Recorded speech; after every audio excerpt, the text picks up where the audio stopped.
Top 1. Teotihuacan. You are standing at the base of the Pyramid of the Sun.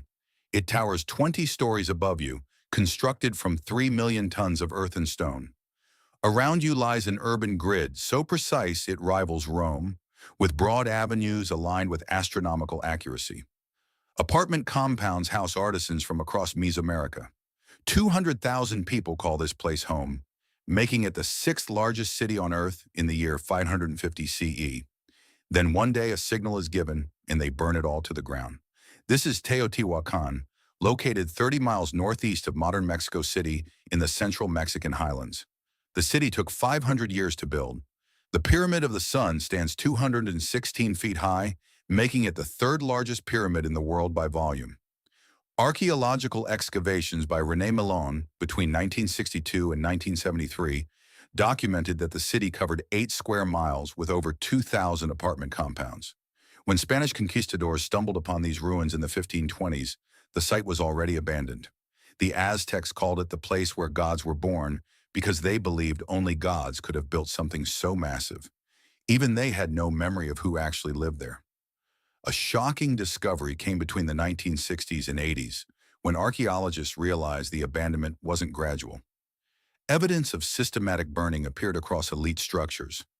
Radiocarbon dating places the burning layer between 535 and 580 CE across multiple structures.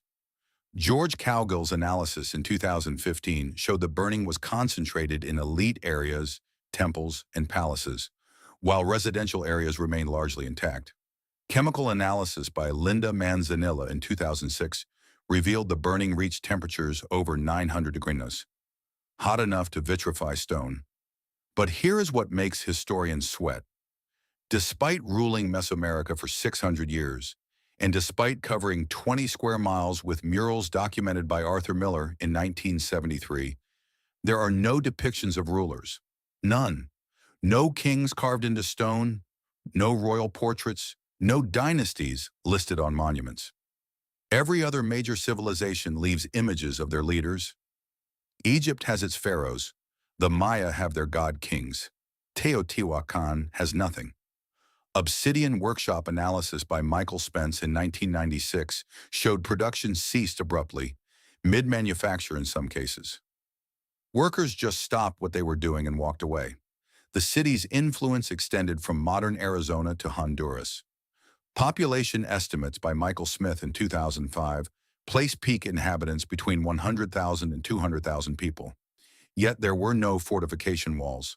For a city that powerful to exist without defensive walls suggests either extreme dominance or a completely different social organization than what we understand. Archaeologists propose internal revolt. The working hypothesis suggests rigid social hierarchy created tensions. Climate data shows drought conditions in the 6th century. Food shortages may have sparked an uprising. The lower classes systematically burned elite structures while leaving residential areas intact. It was revolution, not abandonment. The population didn't vanish. They scattered to smaller settlements across the basin of Mexico. But this explanation struggles with the systematic nature of the destruction. Why burn precisely the religious centers? Why leave offerings in place before the fires? Archaeologist Saburo Sugiyama's excavations in the 1990s found ritual deposits sealed just before the burning, suggesting ceremony, not chaos. If it was revolution, where are the bodies? Where are the mass graves of the defeated elite? Civil wars leave evidence. This left almost none.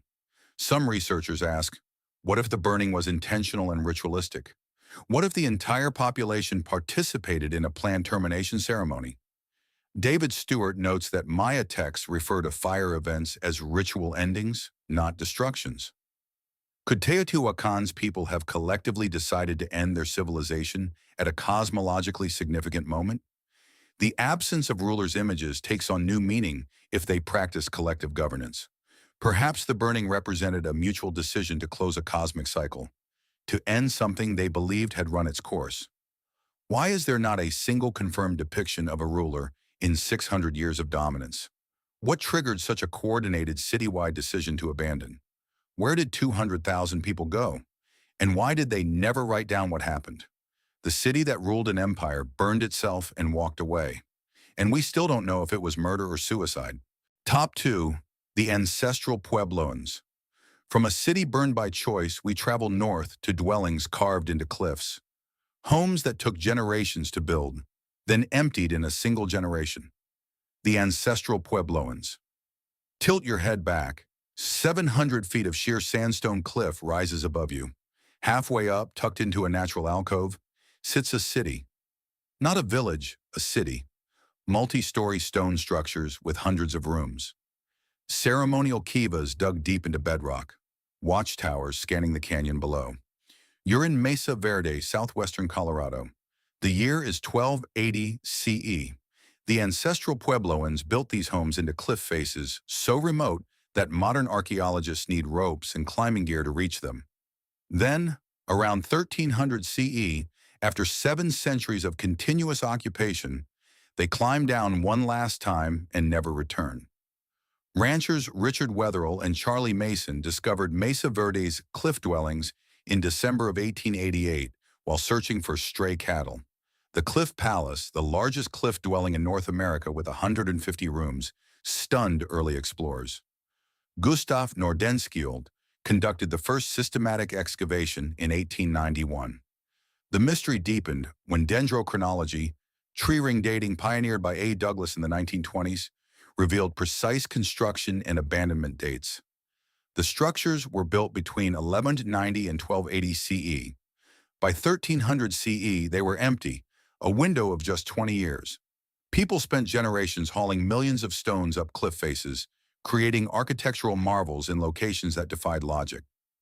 Cliff Palace contains 150 rooms and 23 kivas, all built 700 feet up a sheer cliff face. 50 miles northwest at Chaco Canyon, the great house called Pueblo Bonito contained over 650 rooms across 4 stories, requiring an estimated 200,000 trees hauled from mountains 50 miles away. Then they left. Not slowly, not gradually. They departed within a generation or two. They took their portable belongings but left behind pottery, tools, and food stores. Tree ring data published by Timothy Kohler and Meredith Matthews in 1988 shows severe drought from 1276 to 1299 CE, the Great Drought. That should explain everything, except skeletal analysis by Deborah Martin in 1994 shows no evidence of malnutrition or starvation during the abandonment period. The people weren't starving when they left. Chaco Canyon's road system, discovered via aerial photography in the 1970s, included over 400 miles of engineered roadways up to 30 feet wide, far beyond practical needs for a pre-industrial society. Astronomical alignments documented by Anna Sophia in 1979 show the Sun Dagger petroglyph at Fajada Butte, marking solstices and equinoxes with light patterns. These weren't simple farmers. They were sophisticated astronomers and engineers. Pottery analysis shows no signs of hasty departure. Vessels were often carefully placed, not dropped. Population estimates by Stephen Lexon in 1999 suggest 10,000 to 20,000 people lived in the Chaco system at its height. Violent trauma on skeletal remains increased in the decades before abandonment, suggesting social stress, but not enough to explain total evacuation. Drought did it, says the conventional explanation. The tree ring data is unambiguous. The late 1200s saw one of the worst droughts in southwestern prehistory. The ancestral Puebloans were sophisticated farmers, but even their irrigation systems couldn't compensate. Food stores depleted, game animals migrated, and water sources dried up. Social stress led to conflict. Some skeletal remains show evidence of violence, possibly cannibalism. The population fragmented and migrated south and east, where their descendants became the modern Pueblo peoples of the Rio Grande. But drought alone doesn't explain the pattern. Why abandon the cliffs specifically? Mesa Verde has permanent springs that never dried up. Some still flow today. Excavations show food stores were left behind, not depleted.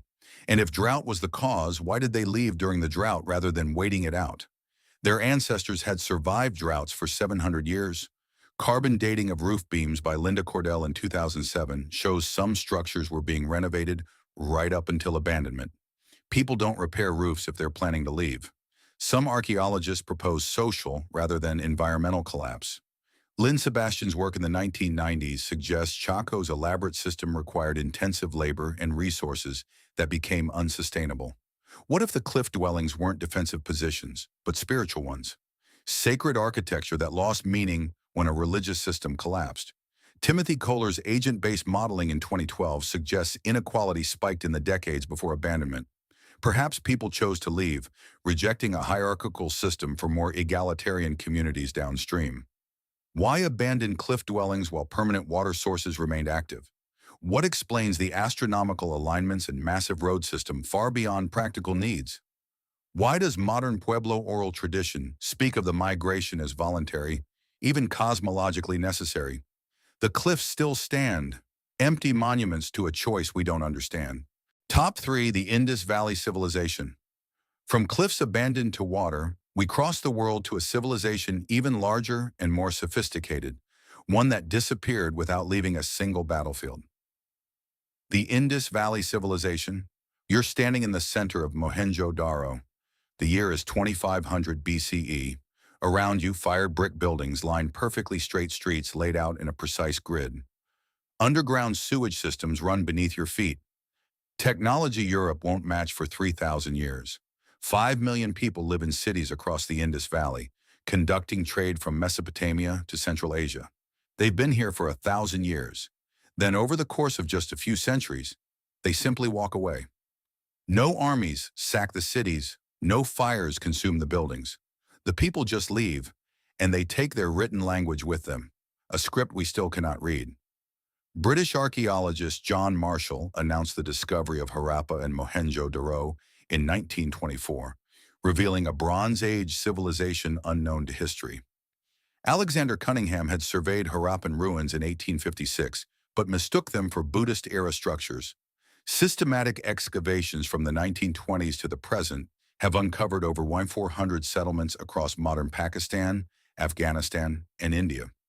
The shock wasn't just finding a lost civilization. It was realizing this civilization was contemporaneous with Egypt and Mesopotamia, but completely independent in development and far larger in geographic extent. The Indus Valley Civilization covered 1.25 million square kilometers. Egypt and Mesopotamia combined covered only 500,000. Radiocarbon dates compiled by Gregory Possehl in 2002 placed the mature Harappan period from 2600 to 1900 BCE, with decline from 1900 to 1300 BCE. Mohenjo-Daro's population is estimated at 35,000 to 40,000 by Mortimer Wheeler in 1968. Total Indus Valley population was 4 to 5 million, according to Jonathan Knoyer in 2006, the largest Bronze Age civilization on Earth. Advanced urban planning defined these cities. Streets in precise grid patterns, standardized brick sizes maintaining a ratio of 4.21, and sophisticated drainage systems that still impress engineers today. Archaeological excavations by George Dales in 1964 found no evidence of warfare, no weapons caches, no fortifications, and no burn destruction layers. Unlike Mesopotamia with its constant warfare, or Egypt with its well-documented invasions, the Indus Valley shows virtually no evidence of violence. The Indus script remains undeciphered despite 140 years of attempts. It appears on over 4,200 seals and artifacts, according to a study by Farmer, Sproat, and Witzel in 2004. Trade with Mesopotamia is documented. Indus seals were found at Ur, and cuneiform texts mention Meluhha, likely the Indus region. Skeletal remains show no evidence of invasion or mass violence, according to Kenneth Kennedy in 2000. Hydrology studies by Giosan and colleagues in 2012 suggest the Sarasvati River system dried up around 1900 BCE, a gradual rather than catastrophic decline. Smaller settlements were abandoned first, major cities last, according to Rita Wright in 2010. Environmental change is the mainstream explanation. The Ghaggar-Hakra river system, possibly the Vedic Sarasvati River, shifted course or dried up due to tectonic changes. Climate models suggest monsoon patterns weakened around 2000 BCE, causing floods then droughts. The agricultural base collapsed, trade routes shifted, and people gradually migrated eastward toward the Ganges Valley and southward into peninsular India, where elements of Harappan culture appear in later settlements. It's not mysterious, it's climate-driven dispersal over centuries. But this doesn't explain the complete loss of literacy. When Egypt fragmented, hieroglyphics persisted. When Mesopotamian cities fell, cuneiform survived. Why did the Indus script vanish so completely that not even their language family survives with certainty? And why abandon cities with sophisticated infrastructure, drainage systems, and granaries, like the Great Bath at Mohenjo-Daro that still functioned? Gregory Possehl noted that Harappa shows continuous occupation into later periods, just with different cultural material. Something changed beyond just the rivers. Some researchers propose social transformation rather than environmental collapse. Perhaps the Indus civilization didn't collapse. It transformed.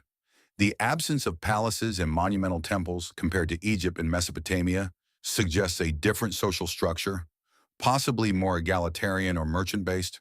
Maybe centralized control dissolved, and people chose decentralized village life over urban complexity. The disappearance might be a shift in values, not catastrophe. As for the script, if it was used primarily for trade and administration rather than literature or religion, it would vanish with the trade networks. Why is there no evidence of defensive warfare across 700 years of urban civilization? How did a writing system used for 800 years vanish without a single bilingual text to help decipher it? Why do no later texts or traditions in India claim descent from or memory of the Harappan culture? 5 million people don't just disappear. They went somewhere and became someone else. But who? Top 4, Angkor. From a peaceful dispersal in the Indus Valley, we journey to Southeast Asia, where the world's largest pre-industrial city was swallowed by jungle so completely it became a myth. Angkor. Imagine a city larger than modern Los Angeles, a metropolis of 750,000 people laced with canals, reservoirs, and temples. The largest pre-industrial urban complex on Earth. At its heart stands Angkor Wat, the most massive religious structure ever built, its towers mirroring the cosmic mountain of Hindu-Buddhist mythology. The Khmer Empire rules Southeast Asia. The year is 1400 CE. Then, in the early 15th century, something breaks. Within a generation, the capital is abandoned. The jungle moves in. Within 400 years, vines strangle the temples and trees tear apart stone walls. When French explorer Henri Mouhot stumbled upon Angkor Wat in 1860, the locals had no memory of who built it. They called it the work of gods. Portuguese friar Antonio de Magdalena visited Angkor Wat in 1586, leaving written accounts. Henri Mouhot's 1860 visit popularized Angkor in the West, though he didn't discover it. Local Cambodians always knew it existed. The École Française d'Extrême-Orient began restoration in 1907. The revolution came between 2007 and 2015, when LiDAR laser scanning from aircraft revealed the true extent. Angkor wasn't just temples. It was a sprawling urban landscape of over 1,000 square kilometers with sophisticated hydraulic engineering. LiDAR mapping by Damian Evans in 2013 and 2015 revealed Angkor covered over 1,000 square kilometers, making it the largest pre-industrial urban center discovered. Population estimates by Roland Fletcher in 2008 suggest 750,000 to 1 million inhabitants at its peak during the 12th and 13th centuries. The West Baray Reservoir measures 8 kilometers by 2.1 kilometers, holding 48 million cubic meters of water, one of the largest hand-dug reservoirs in history. The Angkor Wat Temple Complex, built between 1113 and 1150 CE under Suryavarman II, covers 162.6 hectares and took over 30 years to construct. Tree ring analysis from Vietnam and Thailand by Buckley and colleagues in 2010, published in the Proceedings of the National Academy of Sciences, shows severe drought flood cycles in the 14th and 15th centuries. Chinese accounts from Zhou Daguan's 1296 CE visit describe Angkor as a thriving city just 135 years before abandonment. There is no archaeological evidence of violent destruction at the urban core, according to Penny and colleagues in 2014. Sediment cores from Berets by Day and colleagues in 2012 show rapid siltation and canal breakdown in the 14th and 15th centuries.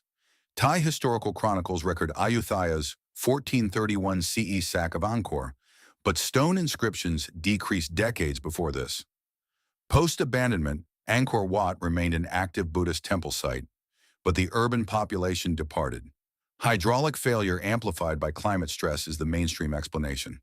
The Khmer Empire's success depended on water management, capturing monsoon rains in massive reservoirs, then distributing water through canals for rice agriculture and urban needs.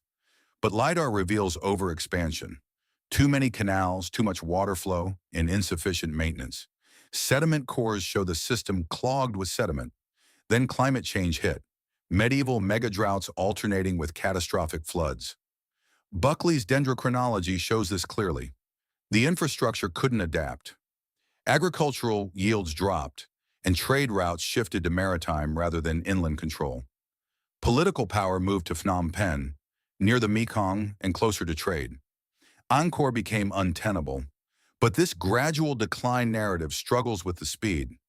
Stone inscriptions, records of temple dedications, and royal proclamations drop off sharply after 1327 CE, more than a century before the Thai raid.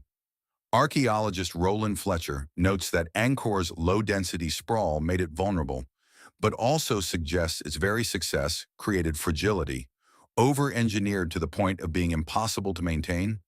And why did they never rebuild? The temples still stood. The stones could be reused. Instead, the site became sacred but abandoned.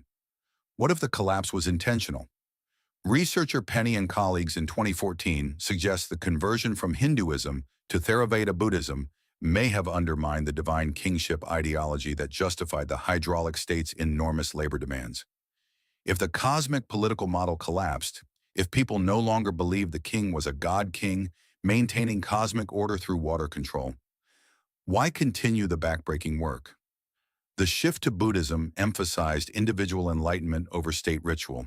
Perhaps Angkor's people chose spiritual transformation over empire maintenance. Why did stone inscriptions cease almost a century before the supposed abandonment? What made a civilization that built reservoirs for 600 years suddenly incapable of maintaining them? Why did Angkor Wat remain continuously sacred while the entire city around it emptied? The temples still stand, magnificent and haunted, monuments to a hydraulic dream that drowned in its own ambition. Top 5. The Akkadian Empire. From water systems that failed to rivers that dried, we return to Mesopotamia, where the world's first empire collapsed in what may be history's earliest climate catastrophe. The Akkadian Empire. You're standing in the city of Akkad, capital of the world's first empire. The year is 2300 BCE.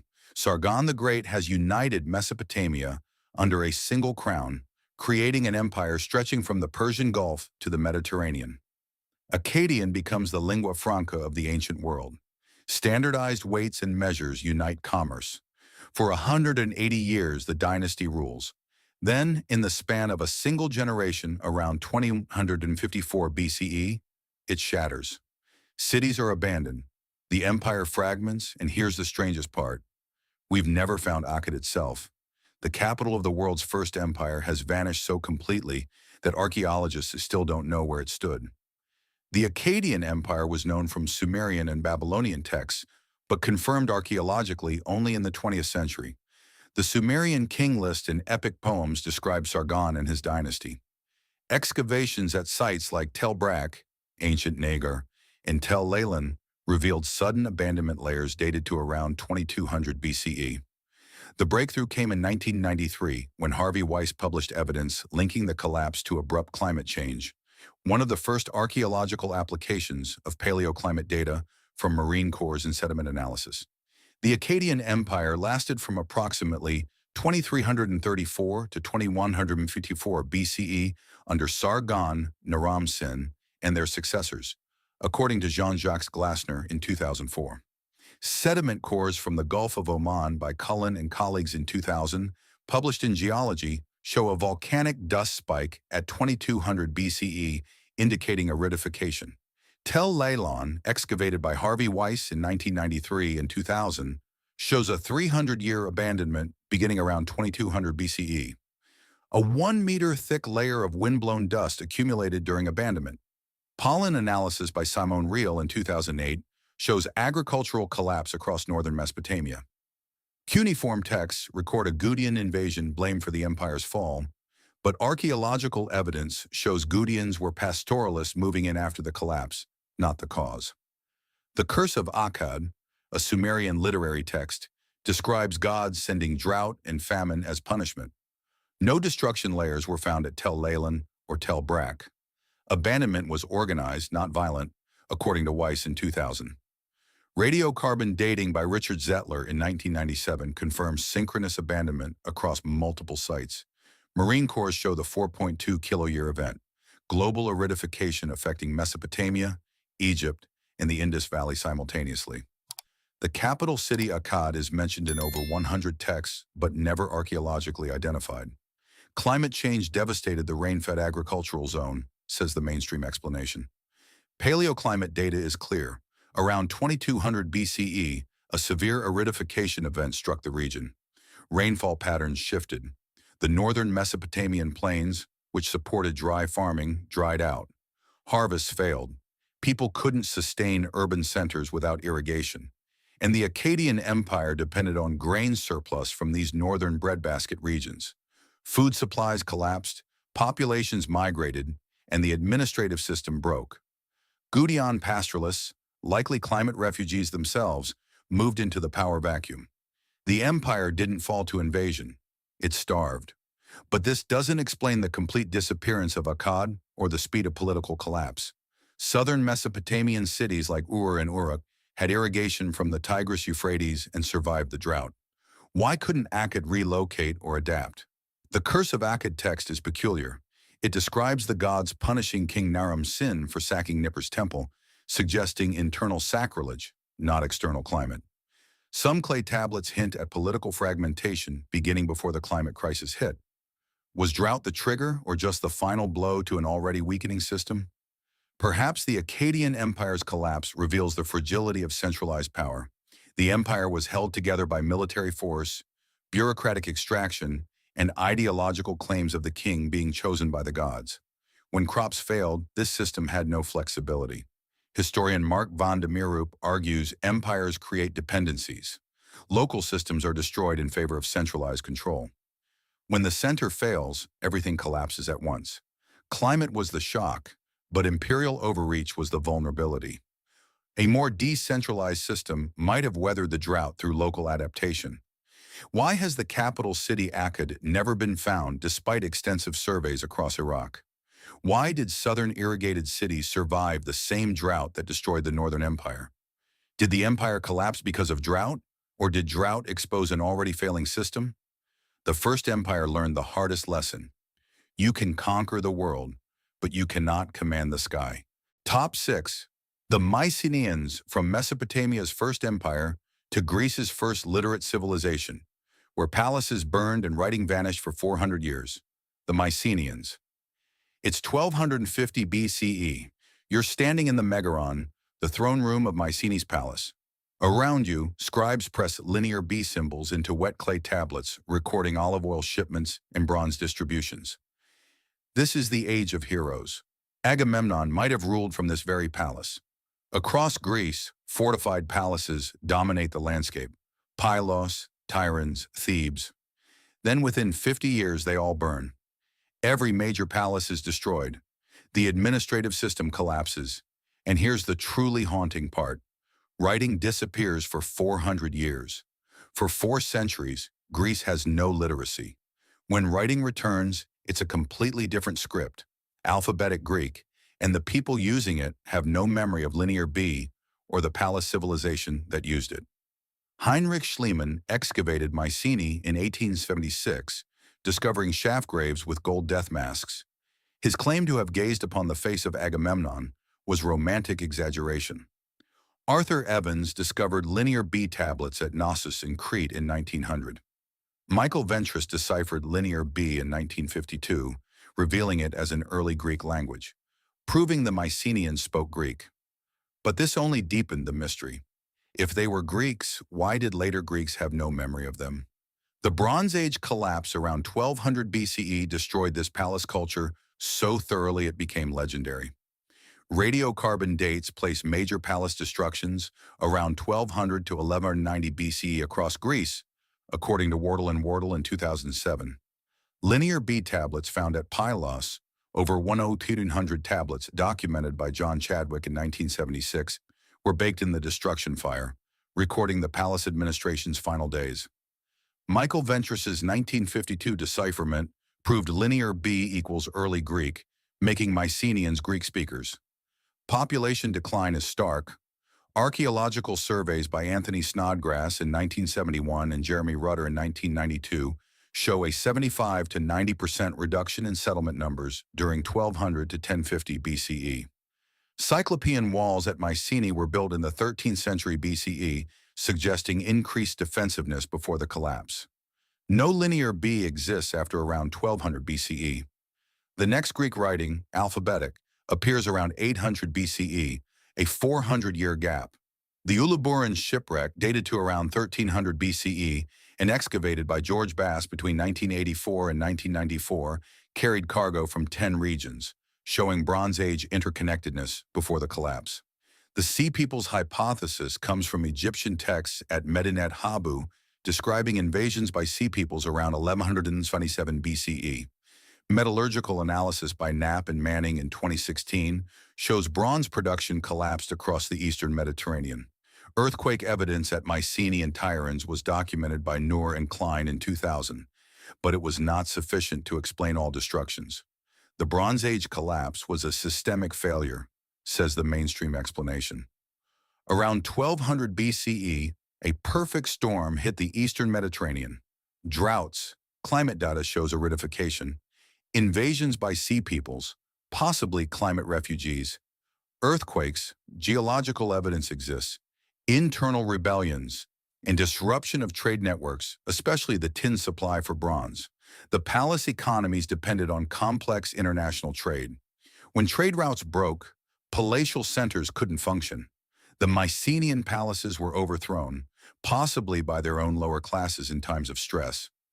Literacy vanished because linear B was a palace administrative tool. When palaces fell, scribes had no employment. Greece fragmented into isolated villages. But this system's collapse is more description than explanation. Why did some regions like Egypt and parts of Anatolia survive while the Aegean was devastated? And the Sea Peoples, were they the cause or the symptom? Eric Klein's 2014 book, 1177 BC, argues for interconnectedness as vulnerability, but that doesn't explain why writing disappeared so completely. Linear A, the Minoan script, was never deciphered and vanished. Linear B vanished, yet Mesopotamian cuneiform survived multiple empire collapses. Why was Greek writing so fragile? Perhaps Mycenaean palaces were already weakening from internal contradictions. Linear B tablets reveal rigid hierarchies, massive resource extraction, and little innovation. Archaeologist John Bennett argues the palaces were inflexible. When crisis hit, they couldn't adapt. The destruction might have been welcomed by peasants bearing the extraction burden. As for literacy, if Linear B was monopolized by scribal elites serving palaces, its disappearance makes sense. It wasn't a people's script. When the palaces burned, so did the reason to maintain literacy. The 400-year gap reflects social transformation, not simple loss. Why did literacy vanish for 400 years while Egyptian hieroglyphics survived contemporary crises? What caused such synchronized destruction across sites separated by hundreds of miles? Why do Homeric epics preserve accurate details like Mycenaean boar tusk helmets if cultural memory was lost? The palaces burned, the scripts vanished, and Greece forgot how to write its own name. Top 7 Cahokia, from the eastern Mediterranean to the heartland of North America, where the largest pre-Columbian city north of Mexico stood, built by people whose very identity remains debated. Cahokia. The year is 1250 CE. You're standing at the base of Monk's Mound, a terraced pyramid 10 stories tall, covering 14 acres at its base, made from 22 million cubic feet of hand-carried earth. Around you sprawls a city of 10,000 to 20,000 people, with suburbs pushing the population toward 40,000. Wooden palisades encircle the central district. Plazas host ceremonies with thousands of participants. This is the largest city in North America north of Mexico, larger than London at the same time. Then by 1350 CE, it's over. The mounds remain, but the people are gone. And here's the truly strange part. When Europeans arrived in the 1600s and asked local tribes about these mounds, They had no idea who built them. The builders vanished without leaving their name. Early American settlers noticed the mounds but often attributed them to a lost race. The racist mound builder myth. Monk's Mound was named for Trappist monks who gardened on the first terrace in the early 1800s. Scientific archaeology began with Smithsonian surveys in the 1880s. Systematic excavations by James Griffin in the 1940s and 50s, Melvin Fowler in the 1960s and 80s, and Timothy Pucketat from the 1990s to the present revealed Cahokia's true scale. Radiocarbon dating established the construction and abandonment chronology. The mystery deepened when no Native American group claimed direct descent or historical memory of Cahokia. Monk's Mound stands 100 feet tall, its base covers 14 acres, and its volume is estimated at 622,000 cubic meters, comparable to Egyptian pyramids, according to Melvin Fowler in 1997. Radiocarbon dates by Timothy Pucketat in 2004 show rapid growth from 1050 to 1100 CE, a peak from 1100 to 1200 CE, decline beginning after 1200 CE, and abandonment by 1350 CE. Population estimates range from 10,000 to 20,000 in the urban core and 40,000 including suburbs, according to Pucketat and Lopino in 1997. Woodhenge, a circle of cedar posts functioning as a solar calendar, marked equinoxes and solstices, according to Warren Witry in 1977 and William Eisminger in 2010.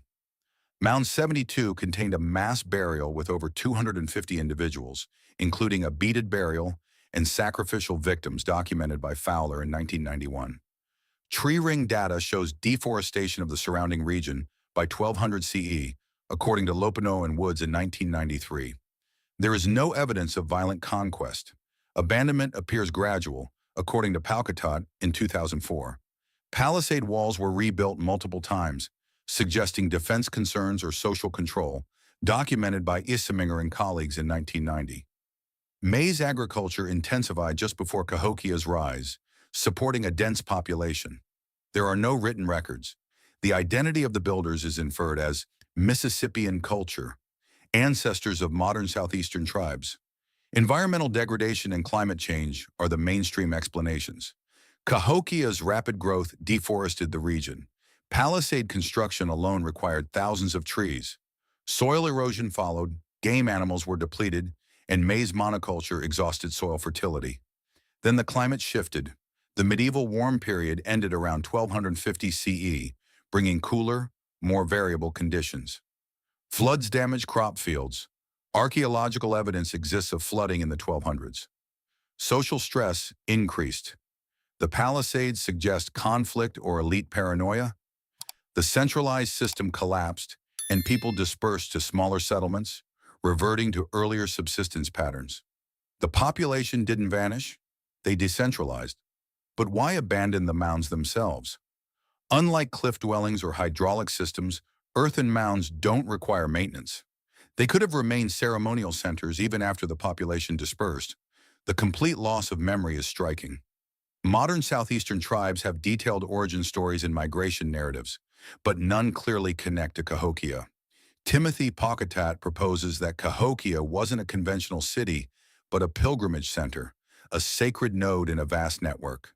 If so, its abandonment might reflect religious transformation rather than ecological collapse. What if Cahokia was fundamentally different from European-style cities? Recent research by Sarah Barries in 2017 on migration patterns shows Cahokia attracted people from hundreds of miles away like a cosmopolitan hub. Perhaps it was less a city-state and more a ceremonial complex with a transient population. When the religious or political system powering it collapsed, people returned to their homelands. The lack of oral tradition might reflect intentional forgetting. If Cahokia represented a discredited ideology, descendants might have chosen not to preserve its memory. Why did no Native American oral traditions preserve memory of North America's largest city? What explains the mass burial at Mound 72? Ritual sacrifice, epidemic victims, or something else? Why build Woodhenge with such precision if astronomical knowledge wasn't being transmitted? America's greatest indigenous city became America's greatest indigenous mystery, and the silence is louder than any answer we've found. Top 8. The Minoans, from earthen pyramids on the Mississippi to stone palaces on Crete, where Europe's first literate civilization was erased by fire from the sky. The Minoans. Picture yourself standing in the labyrinthine palace of Knossos. Frescoes of bull leapers and dolphins shimmer on the walls. Multi-story buildings house administrative offices, workshops, and storage magazines filled with giant pithoi jars holding olive oil and wine. This is 1600 BCE. The Minoans, Europe's first literate civilization, rule the Aegean from their Cretan palaces. Then 70 miles north, the island of Thera explodes. The eruption is 4 times more powerful than Krakatoa. Ash buries the Bronze Age city, Akrotiri, under meters of pumice. Tsunamis race across the Mediterranean, but Crete survives initially. Then 150 years later, around 1450 BCE, the palaces burn and the Minoan civilization ends. Sir Arthur Evans excavated Knossos starting in 1900, discovering the Palace of Minos and coining the term Minoan after the mythical King Minos. He found thousands of linear A tablets, still undeciphered, and evidence of a sophisticated culture. The Thera eruption was recognized as catastrophic by Spiridon Marinatos in 1939, who proposed it destroyed Minoan civilization. Excavations at Akrotiri on Santorini from 1967 to the present by Christos Douma revealed a Bronze Age city frozen in time by volcanic ash, like Pompeii. But the chronology is complex. Thera erupted around 1600 BCE, while Cretan palaces burned around 1450 BCE, too far apart to be directly linked.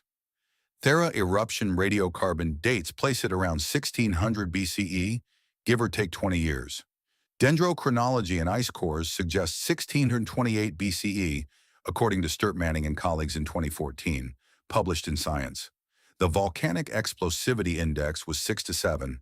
The eruption ejected 60 cubic kilometers of magma. Ash fell across the eastern Mediterranean, according to Bond and Sparks in 1976. Akrotiri excavations show a Bronze Age town preserved under 4 to 6 meters of pumice. No human remains were found, indicating an orderly evacuation. Tsunami deposits on Crete's northern coast, documented by Manura and colleagues in 2000, show evidence of waves up to 9 meters high. Cretan palaces, Knossos, Phaistos, Malia, Zakros, show destruction layers dated to around 1450 BCE, 150 years after the Thera eruption, according to John Dreesen and Colin MacDonald in 1997. The linear A script, found on over 1,400 documents, is still undeciphered, according to John Younger in 2000. After 1450 BCE, linear B, Mycenaean Greek, appears at Knossos, suggesting a mainland Greek takeover. There is no evidence of massive depopulation immediately after the eruption, according to Bruins and colleagues in 2008. Agricultural disruption was expected. Ash fallout would have poisoned crops and water supplies for years. Mycenaean presence in Crete increased after 1450 BCE, according to John Chadwick in 1976. Thera weakened Minoan civilization but didn't destroy it, says the mainstream explanation. Ashfall damaged agriculture on eastern Crete, and tsunamis destroyed coastal settlements and the Minoan fleet, the Marinatos hypothesis. Economic and military power declined. The Minoans recovered partially, but they were vulnerable. Around 1450 BCE, Mycenaean Greeks, expanding their influence, invaded or exploited an internal collapse. Palaces burned, possibly in a Mycenaean conquest. The Mycenaeans took control, imposing linear B administration at Knossos. Minoan culture was absorbed, not vanished. Elements persisted into classical Greek civilization. But 150 years is a long gap. If Thera devastated the Minoans, why did they rebuild palaces to even grander scales afterward? Knossos' new palace period post-eruption shows architectural sophistication and wealth. And the final destructions around 1450 BCE show fire damage concentrated in administrative areas, suggesting targeted burning, rebellion, or conquest, not natural disaster. The linear A script mystery deepens the puzzle. If Mycenaeans took over, why no bilingual texts?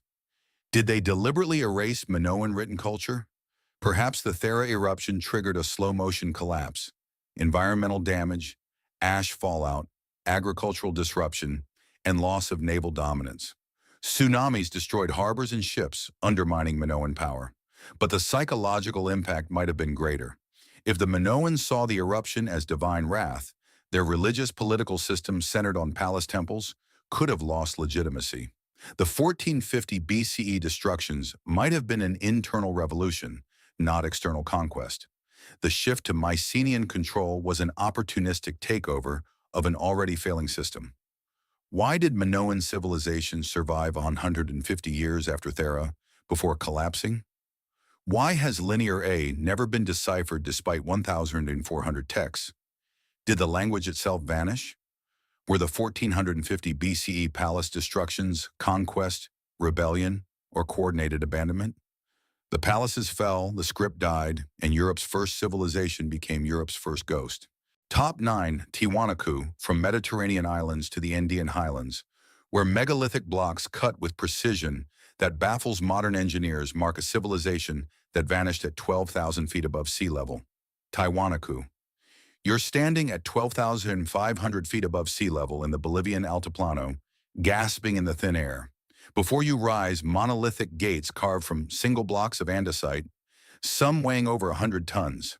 The Gateway of the Sun features a figure gripping two staffs, eerily similar to iconography found at Göbekli Tepe, 12,000 years earlier and 12,000 miles away.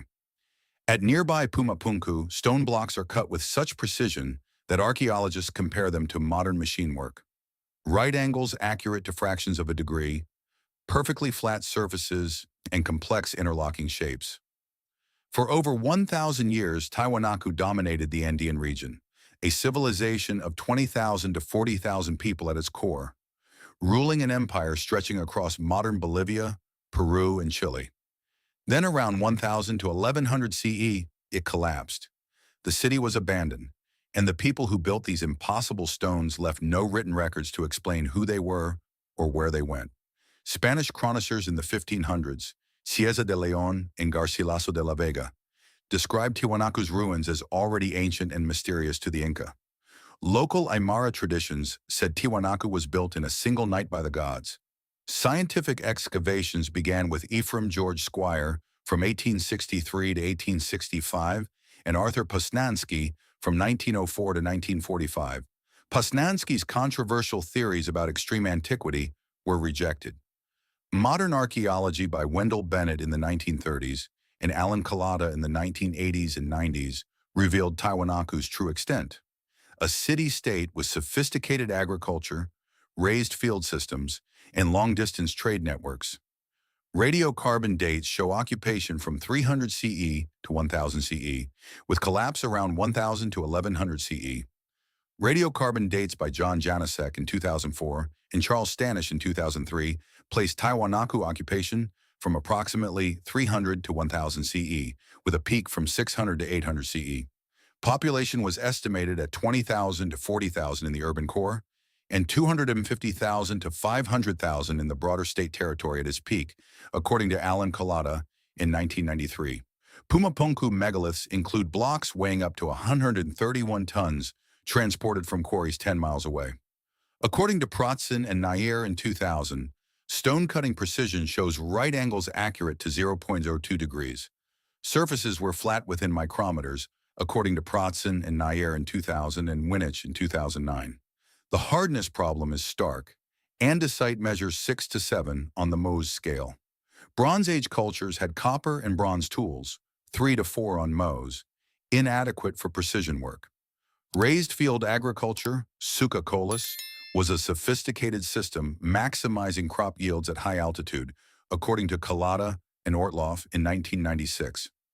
Long-distance trade brought obsidian from over 300 kilometers away, coastal goods, and llama caravans. The Gateway of the Sun is a 10-ton monolithic doorway with a carved staff god figure. Droughts in the 10th and 11th century CE are shown in Lake Titicaca sediment cores by Binford and colleagues in 1997. There is no written script.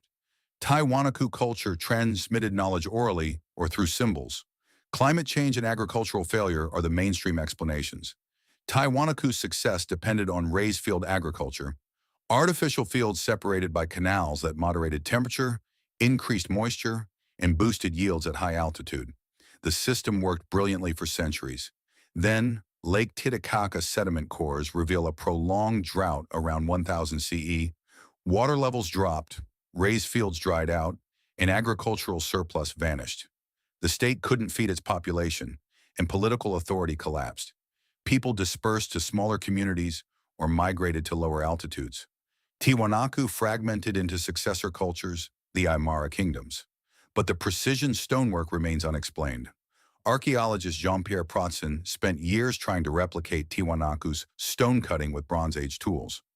He found it possible but extraordinarily time-consuming and requiring immense skill. The precision at Pumapunku, however, exceeds anything Protzen could replicate. And why such precision? Functional architecture doesn't need sub-millimeter tolerances. Some researchers suggest lost techniques, perhaps organic acids for softening stone or advanced knowledge of fracture planes. The mainstream narrative avoids this mystery by focusing on political and environmental collapse. What if Tiwanaku's collapse was sudden rather than gradual? Some blocks at Pumapunku appear unfinished or scattered, suggesting an abrupt work stoppage. If drought struck quickly, the labor-intensive agricultural system couldn't adapt. But perhaps the collapse was also ideological. The raised field system required massive coordinated labor. If the religious political authority justifying this labor, the divine kingship model, lost credibility during the crisis, people might have abandoned the system and the city simultaneously. The precision stonework might have been ceremonial rather than utilitarian, and when the ceremonies lost meaning, so did the city. How were multi-ton andesite blocks cut with Bronze Age tools to sub-millimeter precision? Why does the staff god motif appear at Tiwanaku and Göbekli Tepe, separated by 12,000 years and 12,000 miles? Why abandon megalithic structures that remain perfectly intact today? The stones still stand, precise and silent, challenging every explanation we offer. Top 10. Easter Island, from high-altitude stone cities to a remote Pacific island, where a civilization built nearly 1,000 statues, then stopped carving, and the forest died. Easter Island. You're standing on a windswept volcanic island in the middle of the Pacific Ocean, the most remote inhabited place on Earth. The year is 1500 CE. Around you, nearly 1,000 monolithic stone heads, moai, stand on ceremonial platforms, ahu, gazing inland with empty eye sockets. Some weigh 80 tons, transported miles from the quarry. At Rano Raraku Quarry, hundreds more moai lie in various stages of completion, frozen mid-creation. The island's population peaks around 15,000 people.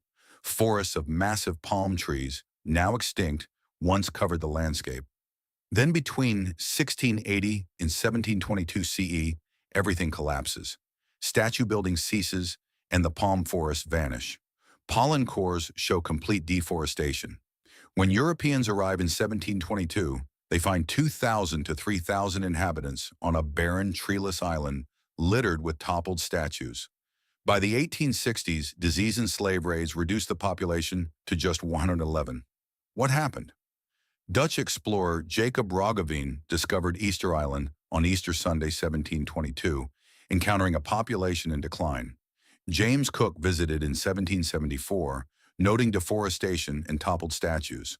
Thor Heyerdahl's 1955-56 expedition popularized the island, but also advanced questionable theories about South American origins.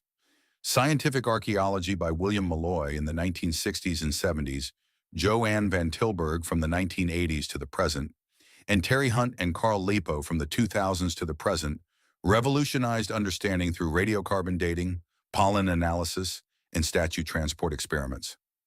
Jared Diamond's 2005 book Collapse made Easter Island the poster child for ecological catastrophe. But recent research challenges this narrative.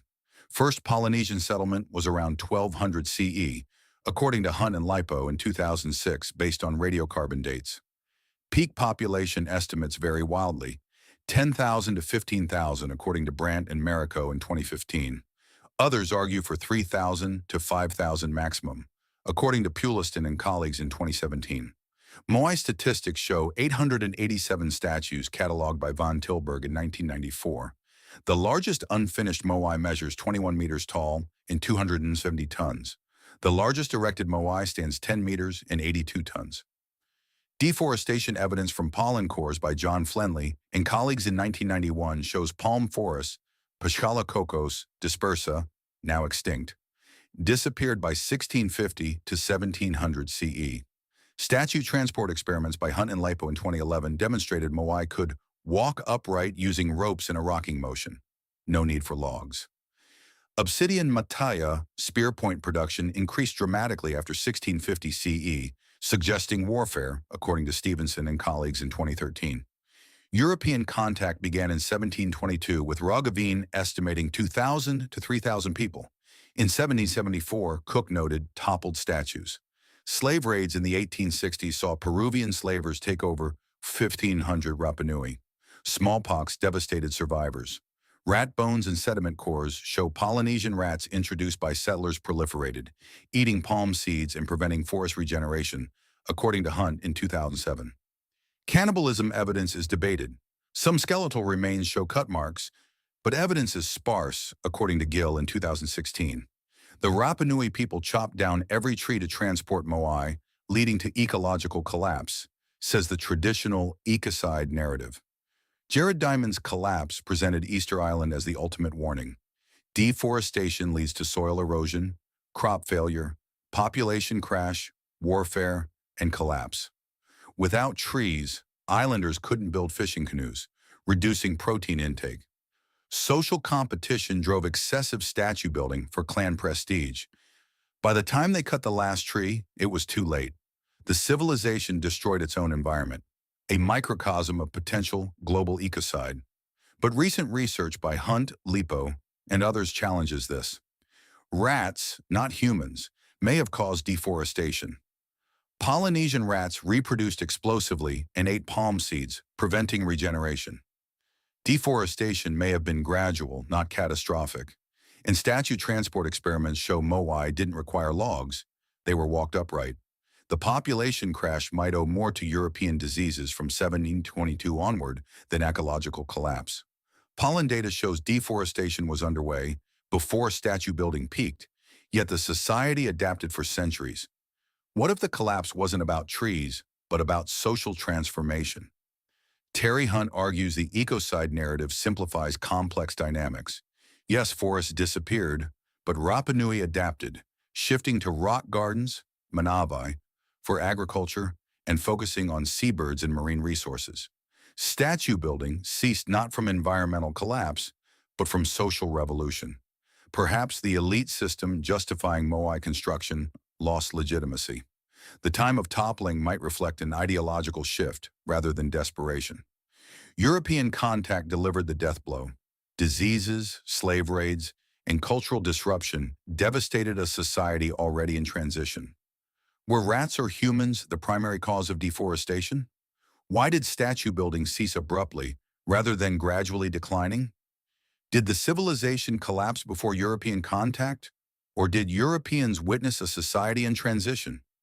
The moai still stand, silent witnesses to a story we keep rewriting. A cautionary tale that might be a story of resilience we refuse to see. 10 civilizations. 10 vanishings from Mexico to the Mediterranean, from the Andes to the Pacific. Some collapsed in fire, some walked away quietly, and some were swallowed by jungle or buried by sand. But they all share something. They made the impossible seem routine. Teotihuacan built pyramids to rival Giza without metal tools. The ancestral Puebloans carved cities into cliffs 700 feet high. The Indus Valley organized millions across a territory larger than Egypt and Mesopotamia combined without warfare. Angkor engineered water systems so vast that modern LiDAR is still mapping them. The Akkadians created history's first empire, only to watch it crumble when the sky stopped giving rain. The Mycenaeans ruled Greece with palaces and literacy, then burned so thoroughly that writing vanished for 4 centuries. Cahokia built America's largest pre-Columbian city, then erased itself so completely that its own descendants forgot its name. The Minoans survived the second largest volcanic eruption in human history, then collapsed a century and a half later for reasons still debated. Tiwanaku cut stone with precision that modern engineers struggle to replicate at an altitude where just breathing is hard. Easter Island raised 900 stone giants on the most isolated island on Earth, then stopped. And we still argue about why. The conventional explanations are sobering. Climate change, drought, deforestation, resource depletion, invasions, earthquakes, systems too complex, too rigid, too dependent on specific conditions. When the rains failed, the rivers shifted, or the volcanoes erupted, civilizations shattered. It's a narrative of human vulnerability to forces beyond our control. But the alternative readings whisper something different. What if these weren't collapses, but transformations? What if the burning of Teotihuacan was ceremony, not catastrophe? What if the ancestral Puebloans chose to leave, rejecting hierarchy for egalitarian villages? What if the Indus Valley didn't collapse but dispersed, people voting with their feet against urban life? What if Easter Island's silence is resilience, not failure? Both stories matter. The environmental warnings are real. We live on a planet with limits, but the social dimension is equally real. Civilizations don't just fall from external shocks, they also transform from within, sometimes suddenly, when the stories justifying the system stop making sense. These 10 civilizations remind us that what seems permanent is temporary, that cities towering over the landscape can become riddles within generations, that literacy, once achieved, can vanish for centuries, that the most isolated island can host monumental construction, and that the largest empires can fragment overnight. But they also remind us that collapse is a story we tell, not always a reality people lived.